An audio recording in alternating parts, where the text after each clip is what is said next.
Hey guys, welcome to another amazing episode of the Beyond the Trades talk show, where we look at what happens in the lives of contractors outside of the trade. With me today is the CEO of Sanborn Construction Group, Nick Sanborn.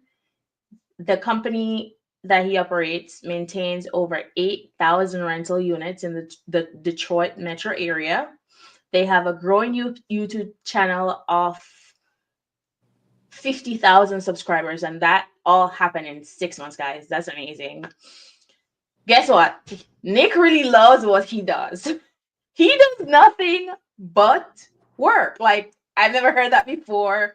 I'm very intrigued. He does nothing but work. But the beautiful thing about what Nick is doing over there is that he's helping people in his area with dumpsters. Yeah, interesting story. So tell me, Nick, how did you even get into construction? How did it start out for you? Well, originally I was in real estate. Actually, I was a real estate agent. Ah, Um, at our height, I was on a team that was doing it was like 320 some transactions a year. So we were selling almost a house a day. We ended up, I ended up deciding real estate wasn't fun anymore, I guess. And the life of a real estate agent is just relentless. So I decided that wasn't for me. And then a lot of my clients I noticed were in the investment space. They would either buy rentals or fix and flips or anything like that. And they would often come to me and they would say, "Well, we got the property. Who do you know that can do the construction?" And at right? first, at first it was just, "Hey, here's a couple guys I know around town that do some things. Maybe talk to them." And then it got to the point where there was just so many of them that I was like, you know what, we really should just be doing the construction. So then we just got into the construction. We got one or two, and then very quickly got the ball rolling. From my real estate agent past, I knew a lot of management companies. So that gave me a lot of ins with a lot of different companies to say, hey, we might have worked together, or we might have been out of the same office before, or whatever. So now we're in construction, we're doing maintenance. If we can help you out, let us know. And pretty quickly it took off, and that's how we got here. Wow, I can imagine like having that background, having all those connections, those relationships. I'm pretty like 8,000. That's a lot of units. That It is a that's a lot of units. lot. It's a lot, yeah. Yeah, because Well, I used to do multifamily accounting, and some of the units had like over 300. Some of the properties had like over 300 units. So for you to have over 8,000 units, that's a lot. fortunately, we don't do the management on any of it.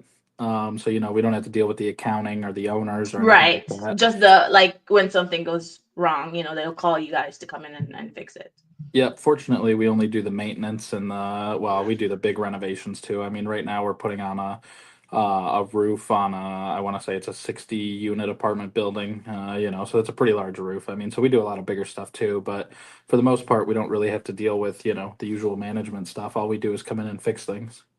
Right. And that's all the time. I mean, people move out all the time, and every single time somebody moves out, you're there to pick up the pieces. That's amazing. I love it.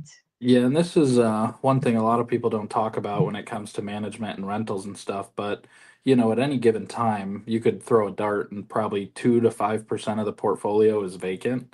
So when you think about just how many houses are sitting empty that either need to be renovated or need new carpet or paint or whatever before the tenant comes in, I mean, in B2B, there is no shortage of stuff to do because no matter what, they never have 100% occupancy. So That is so there's always true. work. Yeah, there's always work to be done. That is so true. Like you are right. When I used to do it, we never had a single property, like a single property that had 100% occupancy. It was usually, if it was good, it was probably like 93%, 94%, but never 100%. You are absolutely correct. Yeah, it's pretty Man, rare. So it gives you, when you look at it that way and you say, well, there's 8,000 houses, but at any given time, 2 to 5% of them are vacant. Well, that's quite a bit of work. yeah. Awesome sauce. So I know that with the experience with real estate and all of that, it kind of helped to push you guys to grow. I'm thinking a little bit faster than the average person who is gonna niche in maintenance. But what were some challenges that you had that you probably didn't see coming when you just went into that space? It wasn't, believe it or not, most management companies and property managers, apartment complex, they're all behind on their maintenance. It doesn't matter who you talk to. Every single one of them is always behind. It's Um, true. yeah, so it's pretty easy to get in the door at least. And be like, look, I know you're behind. We'll come in and knock some stuff out. Whether we do it all for you or we do a piece of it for you, let's do it. And so it was pretty easy actually to get in the door with a lot of them. But the main hiccup, which we absolutely could not have seen coming, was that the tenants just like would put a work order in that this thing is broken, we need this fixed, and then you would set up the appointment and your tech would go out there and the tenant just wouldn't be there, the tenant wouldn't answer the phone, Mm. yada yada, and you're like, you know the tenant wants it fixed because the tenant's the one who put the work order in. You know, your administrative team talked to the tenant that morning or that day before to schedule the appointment and confirm the appointment, but then the tenants just don't show up, and it's like, we can't fix anything if if we can't get in the If unit, they're you not know. there, right? So So did that you was, have like a backup team that could probably give access to it, or that was not part of like what could happen in yeah, the I event the mean, tenant's not there? the vast majority of these things are single family homes. Ah, okay, that makes sense. That makes Yeah, sense. so there's no manager on site, there's no, Right. any keys laying in Mm, an office somewhere. So if they don't show up, they just don't show up. I understand. That's very interesting because I wouldn't have seen that coming either. I mean, imagine if I want something and I schedule the appointment, like I got to make sure that I'm there to get it done. That's crazy. Yeah, I mean, you would think, they like, we always talk about it, but they went out of their way to let us know something was broken. They went out of their way to schedule the appointment with our administrative team. They went out of the way to confirm the appointment. And then when it's actually time to do the thing, they just didn't show up. And, of course, we want to fix as much as we can, right? Because that's how we stay in business. But we did not see them asking for things and then just like not wanting them when the time came. So that was strange for us. Yeah. Anything else that you'd probably want to share that I was mean, a challenge for you guys? The rest of it is just what you're probably experiencing in almost any industry in any market right now, where it took us a little longer than we anticipated to staff up, with like Ah, qualified people. Because, like you said, the amount of units that we have is quite a large amount, right? And so it takes quite a lot of people to service that. And, you can't just, it's not, no offense to anybody, but it's not the same as like lawn care, you know what I mean? Where you're just going to mow the lawn. It's like, you got to know electrical, you got to know plumbing, you got to know HVAC, you got to know roofing, you got to know a wide variety of things. And so to find people who were like suitable, I guess, for that. And we offer some of the highest wages in the industry, especially in our area. Um, so it, even with that, with good benefits, I mean, company cars, company phones, all these other things, we still had a hard time getting good maintenance techs. Fortunately, we kind of decided to go a training route instead, where we just find, young, ambitious guys and train them up. But that was much more difficult than anticipated, considering we give the highest pay and the highest benefits, best packages in the market. yeah, I understand. And as you said, this is something that is seen in probably every single industry. Finding qualified talents, especially those that you can actually retain, it's quite a challenge. I Yeah, I see mean, it like it's especially surprising. It's like when I go back to this. There's a McDonald's and a Taco Bell by the house where I live. The McDonald's was offering $13 an hour. The Taco Bell was offering $15 an hour, right? And so you figured, oh, everyone's just going to apply for the $15 an hour because it's just more money, right? Neither one of them could find employees, So I mean, now we're offering, I mean, I don't want to talk about our hourly rate, but it's a high right. number. We're offering a high hourly rate plus a truck, plus a car, plus insurance, plus all this stuff, and you still just can't find people, which is it's just crazy because I know for a fact we are the highest in the area. Yeah, of course. So, did you ever get frustrated with, the process of everything, and how did you even move past the frustration and be like, okay, this is really what I'm doing. I'm sticking with it, and I know it's gonna work out. Me and my business partner actually bounce off each other pretty well. So whenever he's frustrated or feeling down, I'm like, no, tough luck, let's get at it. And same thing, vice versa. Just the other day, I was like, man, I don't know. And he's like, no, we're doing it. Come on, let's go. It's like, all right, well, I guess we're doing it then. So fortunately, we bounce off each other pretty well. That's awesome. It's good when you have somebody that you could connect with that way, that can pull you when you need to be pulled, and you can Yeah, actually do the same for them. yeah. And That's awesome. to his credit, he's I want to say 25 or 28 years older than me or something like that. So he's been around the block a couple more times, and he's got a little more experience with running and leading businesses and teams and things like that. So fortunately, we've got that experience behind us too. Yeah, that's awesome. So, as it relates to your spirituality, how would you describe your relationship with a higher power, your relationship with just the spiritual side? How does that integrate with your work and how you manage the company? So my business partner is I want to say Catholic, and he's heavy into it. I mean, he does all the extracurricular stuff that you can think of with that kind of stuff. Um, I'm not. Extracurricular. Yeah, I don't really know what to call it. All right. Um, so he's into that quite a bit, which guides a lot of the decisions he makes in the business. And then I've won, I've thought about this myself a lot. I wouldn't say I'm like a traditionally religious person, but I very much believe in like karma and stuff like that. Like doing the right thing is always the right thing, is kind of where I leave it. So, I mean, I definitely believe there's something out there larger than us. I don't think this is all just a happy coincidence, but, you know, I don't know what it is. I don't know where it is, but I guess that'd be the guiding rule, is just kind of, do the right thing. Yeah, I understand. I mean, I do believe in a higher power. I do believe in a supreme being. And I totally connect with you right there in terms of just doing the right thing. Whatever your conscience leads you to do as the right thing, you do the right thing, whatever that conviction is. Yeah, I agree. And I mean, whether you want to attribute that to God or you want to attribute it to karma or whatever it is, I mean, Yeah, if a lot of people were just, trying to do the right thing, I think we'd be in an okay place. that's true. But you don't have any, you're not married, you don't have any kids. What about friendships? Like, how do I don't you, I don't have any kids, but I have a cat and a dog. Uh, okay, so they're fun. And then I'm not married yet, but I am engaged. So, in congratulations. thank you. In 22 days, I will be married. So we're getting Oh, there.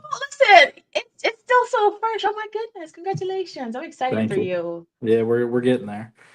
Oh, so how do you balance just work with almost married? Um, that's a good question. I mean, it can be difficult for some people. My fiance is also, pretty career minded herself. She's got what is it, a bachelor's degree in neuroscience from the University of Michigan. And then she's working on her master's degree in epidemiology at the University of Michigan. She's a I don't even know what that is. infectious Epidemiology. disease. Yeah, infectious Okay. disease. Thank you for And speaking my language. yeah, way above my pay grade too. Trust me. And so she's working on that. So and she's also a full time research analyst or something like that for the Mm, anesthesiology department at the University of Michigan. So between working full time and then school and hanging out with her family and stuff like that, she stays just as busy as I do. So it's pretty easy to balance. I mean, we're both home at the end of the day. We both wake up in the morning. We see each other every day or almost every day. So once we have kids, I think it'll change a little bit. But until probably then, a lot. yeah, I think so. But until then, I'm working all the time. She's working all the time, and we're both happy with that, happy what we're doing, like what we're doing. So it's I don't know, it sounds crazy, but it hasn't been as hard of a balancing act as you might imagine.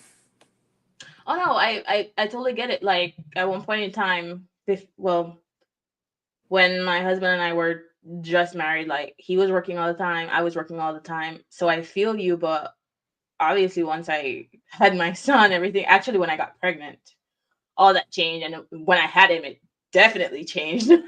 So right Oh, I'm now sure. he's 4, and we're kind of experiencing a little bit of normalcy. He's 4. Can you imagine? No, I can't. I'm not ready for it. Trust me, it's definitely something.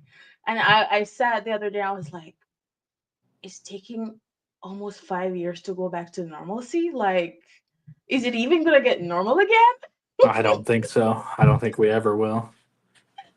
Oh my goodness. But that's awesome. Congratulations. Thank So you. as it relates to you working all the time, where do you find time to even consider, taking care of your body, your health, your sleep, and that sort of thing? How is that for you? How does that work out for you? So sleep's pretty important to me. I like my sleep and I won't give up my sleep. Now I think the way I handle it's probably not traditional or not how a lot of people do. I work all the time and pretty much everybody that works here works with us, works for us, whatever you want to call it. They're all pretty aware of the fact that I just work all the time. So when I go home at the end of the day, I might fall asleep at 9 o'clock. I might fall asleep at midnight. I might fall asleep at 2 in the morning. I don't set an alarm in the morning. And whenever I get up is when I get up, and that's when my day starts. So, sometimes I'll get So up you at get 6 your a.m. sleep. Mm-hmm. You get your sleep. 100%.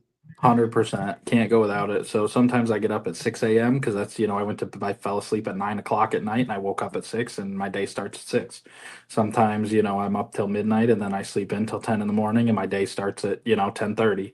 It's, sleep's a huge priority for me and I don't set an alarm. There's no interruptions, right? Because like we don't have kids or anything like that. So nobody's really waking me up in the morning. Like, I Yeah. sleep, and then once I'm up, it's go time, and then when I'm asleep, it's sleep time. So that's probably the biggest thing. And then I don't know. Me and my partner have not been eating the greatest the last 6 months, so we're working on that. But we're on the go so often that it's like, oh, we could just grab a kebab over here. We could get this or that. And in Metro Detroit, we have a lot of great Middle Eastern food. So I don't know if it's the most healthy, but a lot of hummus, a lot of chicken, a lot of rice. So it feels all right. Yeah. Well, as long as you acknowledge that, there's something that you got to do better and you're working towards it, I don't see anything wrong with that. Like that's totally fine. Um Plus you're doing you, That's what's important. Yeah, I mean, I think we So, could all be healthier, but yeah. I I mean, don't want to set unrealistic goals of eating a salad every day. I'm not going to do that. exactly. Exactly. Oh my gosh, you when you eat a salad every single day, you get so tired of it, like you don't even want to see greens after that. Oh, I'm Trust me, sure. I'm I've done sure. it before, and I'm like, I don't even want to see it for a little bit. Yeah, I couldn't do it. So, what is the most fulfilling part of what you do? Like, you love working so much. What do you like most about it? I mean, that's a good question. The answer kind of changes time from time. Uh, I love the fact that, for literally thousands of people, they call us and there's a problem and we fix it. So there's not any, crazy back and forth. There's not any arguing about anything. There's just, this is the job, get it done right. So that's pretty rewarding. The other side of it is, we do a lot to help the community. So that's pretty rewarding. There's obviously the financial aspects where we do quite a bit of business, so we make a good amount of money, and thankful for that. But I can't remember the question, but that's where I was going. Most fulfilling part. So yeah, I mean, I think that's probably the most fulfilling part, though, is just the fact that I know there's nearly 10,000 people who, when they have an issue, we're the go-to phone call. So that's pretty cool. Yeah. So you mentioned about giving back to the community, and you told me offline that one of the things that you guys like to do is to provide dumpsters in the area. And to some people, like, to be honest, I thought it was odd. But given the background of the city, tell us some more about that. Yeah, I mean, it's Detroit. If anyone's ever been there, it's one of the most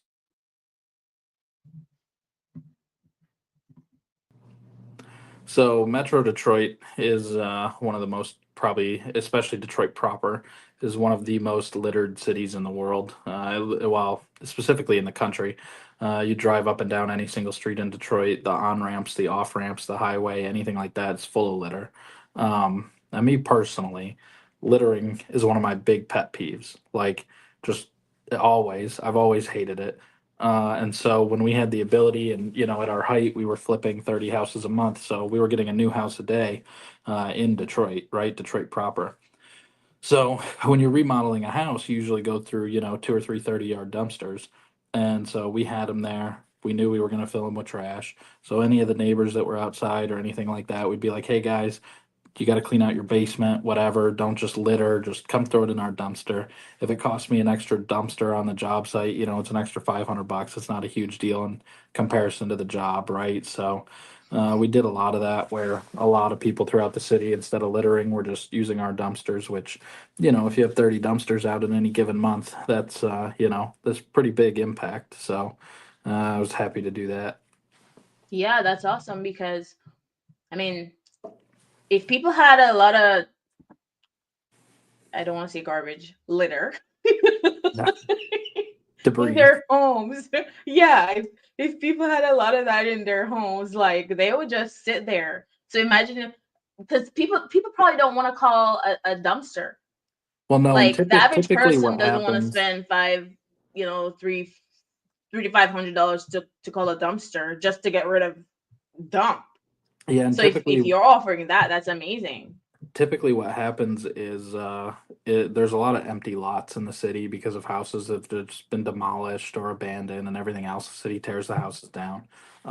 So typically what would happen is they would hire some kind of service who would, for $100, they'd throw everything in the back of their truck, take it down to the street to an empty lot, and just dump all the trash in the empty lot.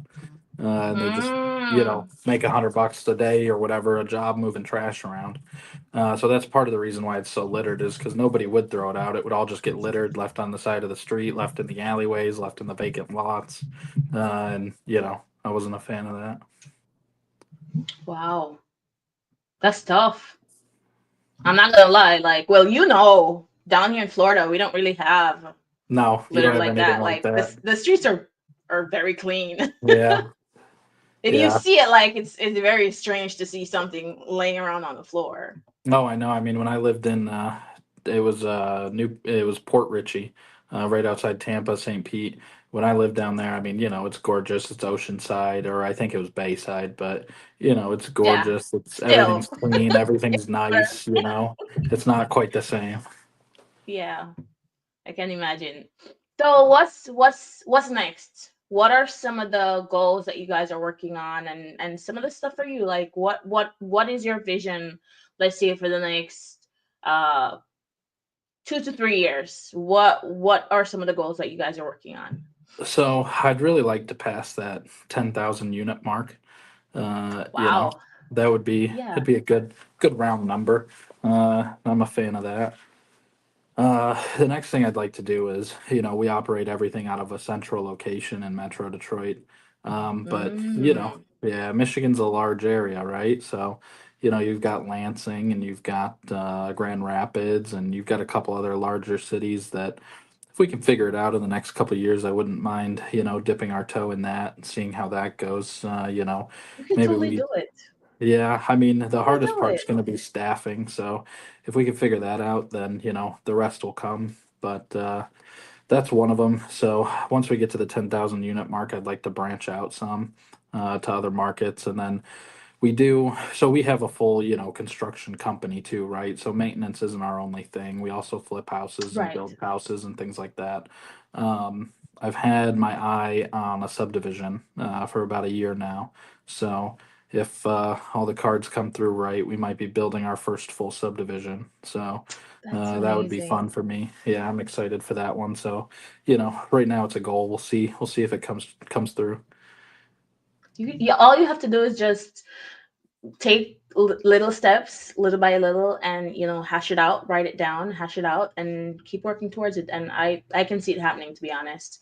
Like, you already have such a big market share. You could definitely hit that 10,000, and you could definitely get that like, I could see it happening. I hope so. Yeah, I've been wanting to build this subdivision for over a year now. So, uh, Wow. we've identified the land, we've done all the precursors, right? So See, you're getting hopefully we there. can get it. Yeah, I hope so. Yeah. Hopefully it'll come And through. then it shouldn't take you too long to get to that 10,000 mark, where you could start going It's into the one of other cities. Yeah, I mean, it's one of those things where when you talk to a management company, I think our largest one has just over 2,000 units, and our smallest one has 100 units. So, you could find 2,000 units in one phone call if you get the right company. You know what I mean? Um, Yeah. Otherwise, it might take two, three companies. So, another 2,000 units isn't that unrealistic. It's just we've we've run out of companies for the most part. There's not a lot of bigger players in the market, so we've got to trickle down to some of The the smaller smaller. ones. Yeah, 40, 50, 100, stuff like that. Mm, it's still doable. Oh yeah, It's we'll get still there. It's just a doable. matter of time. Yeah, It's it's still always just a doable. matter of time. Yeah. So, what is one lesson that you've learned that you wish you knew that you'd like to share with the listeners? Oh boy, there's a lot of them. Um, Well, so I'm not, there's a reason I have a business partner, right? And one of the reasons is I'm good at sales, I'm good at the back end, I'm good at the office and the administrative and the leadership and that kind of stuff. I am not good at the physical tasks. Like, I can do the Mm, basics. I can hang cabinets, I can change doorknobs, stuff like that. But when it comes to more intricate things, I'm like, I don't understand the problem. Just wire the house. And he's like, well, it's not, you can't just wire the house. You know what I mean? And so I would say get as knowledgeable as you can on these kind of things. Uh, I know the basics of construction, right? I understand how to do the things, but in my head, I'm like, well, you just show up and you just start doing the wiring. What's the problem? And they're like, well, there's a lot of steps and this and that. And it's, if you had knowledge on that, you could probably speak to it a lot better and you could understand the timelines a lot more. But in my head, I'm like, well, we're just wiring the house. What's taking so long? And that's where my partner comes in a lot because he's like, look, you can't just wire a house. So yeah. like getting knowledgeable on as much of that stuff as you can so that you can speak intelligently on it and know more the inner workings of what's going on. Fortunately through osmosis through this whole thing I've learned quite a bit of it, so I'm getting closer and closer every day to knowing more and more, but definitely be patient and learn some of it. That's very good advice. That is very good advice, because there are a lot of construction business owners that are just the business. They're not the trade. They're not the detail. They don't know. And so that is very, very good advice. Like, it's almost like they're just the middleman without understanding exactly what goes on into the actual business. Yeah, Yeah, that's and that very was good advice. that was a lot of it. I mean, that's how I landed on my business partner. So he was working for me actually for a while, and he was doing a lot of my houses I was flipping. Ah, And eventually, I was like, "Look, man, you know way more about this like hands-on side of this business than I do. Why don't you come, be a part of this business, and we'll do this thing together?" And so, I was more the sales admin type, and he was more the hands-on, get it done type. So it worked well for us. So that yeah. might even be a piece of advice, is find people who complement your strengths and weaknesses. Wow. That's a good one right there. Find people who complement your strengths and the weaknesses. I'm taking that one too, just so you know. Good, it's a good one. It's very helpful. Yes. So, how can people find you? Oh man, Sanborn Construction Group on every platform: Facebook, Instagram, what else? TikTok, YouTube. We're not on Twitter. Ah, And then on LinkedIn, it's just me personally. But all the content side, you can find us there. As far as work and things like that, you can always go to our website, just sanbornconstructiongroup.com. And then if you're ever in the Detroit metro, you'll probably see some of our trucks rolling around. We've got either black trucks or white vans, and they're all wrapped in the obnoxiously bright Sanborn construction. Orange. Yeah, with the letters and the logos, and so you could always find us that way too. We had one lady flag down one of our work vans one time and ask them if we could remodel her bathroom. So Wow. yeah, it's It's good marketing. yeah, you can find us. We're definitely out there. You can find us. Wow, that's awesome. Thank you so much, Nick, for coming in studio, for sharing how important it is to build relationships with the property management companies, especially as a construction owner, and also for reminding us that we should find people that complement our strengths and weaknesses. That way we could grow together, we could build together, we could give back more, not just to our community, but to our family as well. Thank you so much. And if you are watching and you'd like to be a guest on our show, please reach out to us, send me a DM, go on our Facebook page, Beyond the Trades Talk Show, and hit contact us, and you'll get connected directly to me. Thank you so much again, Nick. Yeah, of course. Thanks for having me.